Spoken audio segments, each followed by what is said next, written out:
उत्तर प्रदेश के बागपत में corona virus के चलते जिला प्रशासन द्वारा पूरे जनपद को सील करते हुए रेड जोन घोषित किया गया है, लेकिन इसके बावजूद भी लोगों द्वारा सोशल डिस्टेंसिंग का पालन न करने के बराबर ही है। इसकी एक बानगी बड़ौत तहसील में देखने को मिली, जहां सैकड़ों की तादाद में महिलाएं एकत्रित होकर एसडीएम कार्यालय के सामने धरने पर बैठ गई। इन महिलाओं का आरोप था कि उनके राशन कार्ड नहीं बने हुए हैं, जिस कारण उन्हें राशन नहीं दिया जा रहा, जबकि अधिकारियों द्वारा उनके नाम कई बार दर्ज किए जा चुके हैं ताकि उन्हें राशन दिया जा सके। इसके बावजूद भी उन्हें राशन नहीं मिल रहा, जिस कारण उन्हें लॉकडाउन के दौरान काफी परेशानियों का सामना करना पड़ रहा है। इस दौरान महिलाओं को ना तो सोशल डिस्टेंसिंग की परवाह थी और ना ही किसी कार्रवाई का डर। मामला अधिक बिगड़ता देख तहसील में मौजूद अधिकारियों ने पुलिस को मौके पर बुलाकर महिलाओं को किसी तरह कतारबद्ध कराते हुए सोशल डिस्टेंसिंग कराई और फिर सभी को आश्वस्त किया कि उन्हें राशन जल्द ही दिलाया जाएगा। और भूखे किसाई बच्चे कहने बच्चे हैं, हमारा कुछ नहीं, ना हमारा कार्ड है ना हमारा कुछ दफ्तर राशन है। कहाँ के रहने वाले हो? बड़ौत के रहने वाले हैं हम। तहसील में भूखे किसाई पड़े हैं। नहीं, हंगामा कोई नहीं किया है।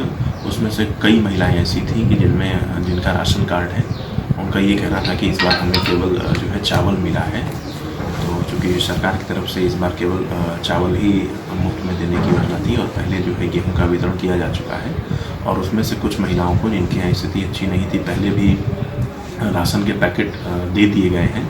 यदि इसके बाद भी कोई ऐसा बचता है कि जो पात्र होगा और उसके पास राशन नहीं होगा, तो हम लोग उसको राशन का पैकेट उपलब्ध करा देंगे। राजस्थान के कोटा से आए 4 छात्रों और उनके एक परिजन को बागपत के जिला प्रशासन ने सीएचसी बागपत में जांच के लिए भर्ती कराया, जहां पर सभी का स्वास्थ्य विभाग की टीम ने रैपिड टेस्ट किट द्वारा जांच की, जिसके अनुसार उन सभी लोगों की रिपोर्ट नेगेटिव आने पर सबको 14 दिन के लिए होम क्वारंटाइन का निर्देश देकर घर भेज दिया गया।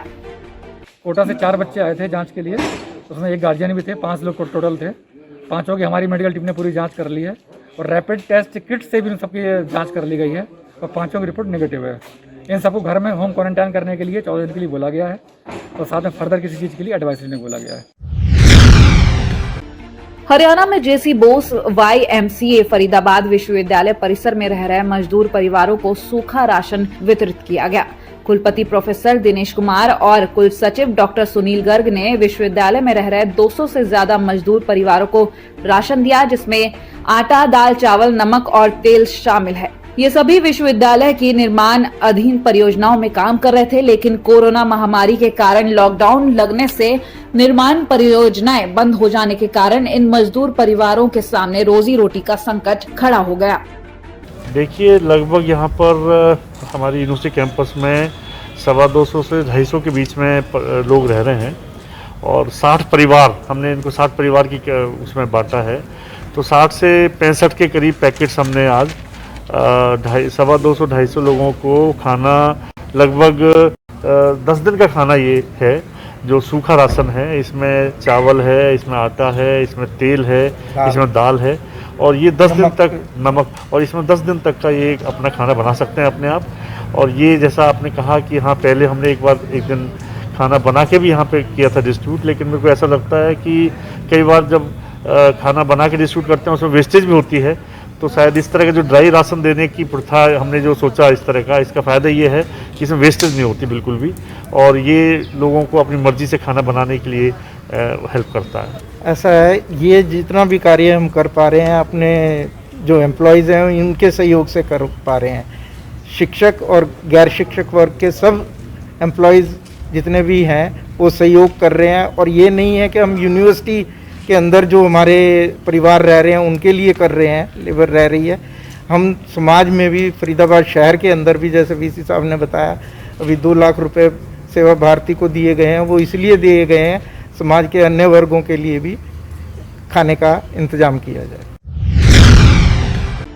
यूपी के हाथरस में पुलिस अधीक्षक ने गरीब और असहाय लोगों को दवाइयां वितरित कराई। आपको बता दें कि कोतवाली हाथरस गेट के तमन्ना गढ़ी में प्राथमिक विद्यालय पर सोशल डिस्टेंसिंग का ध्यान रखते हुए पुलिस अधीक्षक ने दवाइयां बांटी।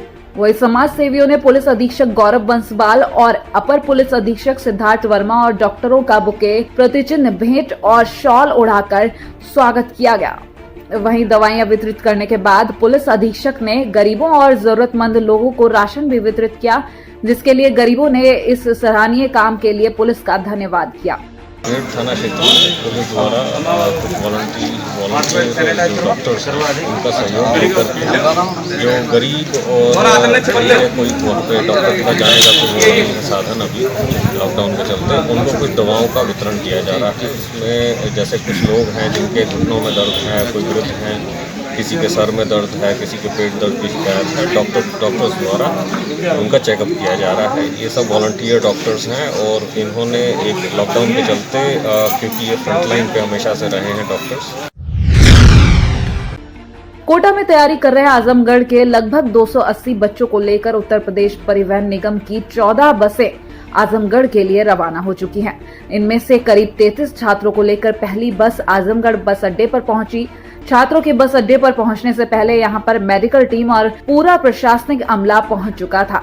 छात्रों के पहुंचने के बाद यहां इनका परीक्षण भी किया गया। वहाँ पे जैसे कोटा में दिन प्रतिदिन बढ़ते हुए केसेस नज़र आ रहे हैं। वहाँ पे डेली कभी 27, कभी 15-20 ऐसे केसेस बढ़ते नज़र आ रहे हैं। वो आबादी वाली जगह है, तो वहाँ से हमें सरकार द्वारा यहाँ लाया गया है ताकि हम यहाँ पे अपनी जगह पे महफूज रह सकें, अपने घरों में अपने लोगों के साथ रह सकें। और यहाँ पे हमारी टेस्टिंग, जैसा कि आप लोग देख रहे हैं, टेस्टिंग वगैरह हो रही है ताकि किसी तरह की कोई परेशानी या बाधा ना आ सके। यहाँ पे आने के बाद काफ़ी रिलैक्स महसूस हो रहा है, जैसा कि अपने लोगों के बीच हमेशा हमें नज़र आता है देखने में। अब वहाँ से काफ़ी, जैसे यहाँ पे आने के बाद भीड़ नहीं नज़र आ रही है, हमें एक तरह से शांति का थोड़ा एहसास हो रहा है। अपने लोगों को देखते हैं तो थोड़ा अच्छा लगता है। ये कोटा से आज 14 बस से लगभग 280 छात्रों वहाँ से आ रहे हैं। इसमें एक बस ऑलरेडी पहुँच गई, इसमें 33 लोग हैं, इसमें सबको मेडिकल परीक्षण हो रहे हैं। शाम तक बाकी बच्चों में पहुँचाएंगे, सबको मेडिकल परीक्षण होगा, उसके बाद उसका लोगों का घर पे छोड़ जाएंगे। जो भी कोटा से बसें आ रही हैं बच्चों को लेके, उनको हम लोग यहाँ थर्मल स्क्रीनिंग कर रहे हैं। उसके बाद उनके किट के द्वारा उनकी टेस्टिंग हो रही है। टेस्टिंग होने के बाद जब बच्चे नेगेटिव पाए जाएंगे उसमें जांच में, तब उनको प्रशासन की मदद से इनको उनके घरों तक छोड़ा जाएगा। अगर इसमें से कोई व्यक्ति पॉजिटिव पाया गया तो उनको हम लोग क्वारंटाइन करके और फिर स्वाब जो है वो जांच के लिए BHU भेजेंगे। उत्तर प्रदेश के फर्रुखाबाद में लॉकडाउन के चलते क्रय केंद्रों पर किसान गेहूं बेचने के लिए नहीं पहुंच पा रहे हैं, जिससे जिले में गेहूं की सरकारी खरीद प्रभावित हो रही है। बता दें कि सरकारी धान खरीद शुरू तो हुए 5 दिन बीत गए हैं, लेकिन क्रय केंद्रों पर अभी तक सन्नाटा छाया हुआ है। इस बीच सातनपुर की गल्ला मंडी में किसानों के इंतजार में कर्मचारी बैठे हुए दिखे। इस बात को लेकर यहाँ के अधिकारी भी चिंतित दिखे। ये खरीद केंद्र 14 तारीख से खुला हुआ है यहाँ पे, और लगभग 10 से 12 किसान आ चुके हैं जो कि जानकारी देके जा रहे हैं। उनको खरीदी के बारे में दिशा निर्देश दिए जा रहे हैं और लाने के लिए बोला गया। अभी केंद्र पे गेहूँ आया है कि नहीं आया? नहीं, अभी केंद्र पे कोई गेहूँ नहीं आया। उत्तर प्रदेश में कोरोना वायरस संक्रमण के मद्देनजर हजारों तबलीगी जमातियों को चिन्हित करके उनकी जांच की गई। इसी के चलते जनपद सहारनपुर में भी 54 विदेशी जमातियों पर मुकदमा दर्ज कर उन्हें जेल भेजा गया है। इस संबंध में सहारनपुर एसपी सिटी विनीत भटनागर ने जानकारी देते हुए बताया कि जिले में कुछ विदेशी जमाती जो तबलीगी जमात से ताल्लुक रखते हैं, उन लोगों के खिलाफ विदेशी अधिनियम और अन्य आईपीसी की कई धाराओं में मुकदमा दर्ज किया गया था, क्योंकि इनका कोरोना टेस्ट कराया जाना था और फिर इन लोगों को क्वारंटाइन किया जाना था, जिसके बाद क्वारंटाइन अवधि पूर्ण होते ही एक अस्थायी जेल शासन द्वारा अधिग्रहित की गई है और इन सभी को वहां पर शिफ्ट किया गया है। बता दें कि धारा 269, 270 आईपीसी के अलावा 3 महामारी अधिनियम, धारा 14 विदेशी विधेयक अधिनियम के अंतर्गत इन लोगों पर मुकदमा दर्ज किया गया है। देखिए, आपको जानकारी है, यहाँ पर कुछ विदेशी जमाती जो तबलीगी जमात से ताल्लुक़ रखते हैं यहाँ पर आए थे और कुछ समय पूर्व उनके विरुद्ध यहाँ पर विदेशी अधिनियम के अंतर्गत और आईपीसी के धाराओं के तहत जो मुकदमा कायम कराया गया था, FIR लिखी थी। लेकिन चूंकि ये सभी जमाती जो है इनको क्वारंटाइन किया जाना था, इनका कोरोना टेस्ट होना था, तो इनको क्वारंटाइन किया गया था और ये क्वारंटाइन फैसिलिटीज़ में रखे गए थे। अब वो अवधि पूर्ण हो चुकी है और इसके बाद में एक अस्थायी जेल शासन द्वारा अधिग्रहित करी गई है, उसमें इनको शिफ्ट किया गया। हरियाणा के अंबाला में भी गेहूं की फसल की खरीद शुरू हो चुकी है और रोजाना 25-25 किसानों को गेहूं लाने के आदेश भी दिए गए हैं। अंबाला दिल्ली राष्ट्रीय राजमार्ग पर नई अनाज, सब्जी और चारा मंडी अंबाला छावनी में आने वाली गेहूं की ट्रॉलियों को सैनिटाइज किया जा रहा है। बरसात के मौसम में आने वाले गेहूं की नमी के कारण 12% तक खरीद का आदेश है, जिसे मंडी बोर्ड सुपरवाइजर और चेयरमैन की देखरेख में हैफेड के अधिकारी खरीद रहे हैं। मंडी में आने वाली फसल गीली ना हो, इसके लिए आढ़तियों को उचित प्रबंध के आदेश भी दिए गए हैं। वहीं चेयरमैन का कहना है कि मंडी में आने वाले पल्लेदार और किसान मास्क पहनकर उचित दूरी बनाए रखें और किसानों को किसी तरह की दिक्कत नहीं आने दी जाएगी। और अभी जो आरती ने फ़ोन किया था, कणक मंगाई थी, अब मेरा नंबर 2 बजे के बाद पड़ेगा। जो ट्राली अंदर गई है वो खाली होने के बाद फिर ये ट्राली अंदर जाएंगी और जो गवर्नमेंट का रेट होगा उस रेट में कणक ली जा रही है।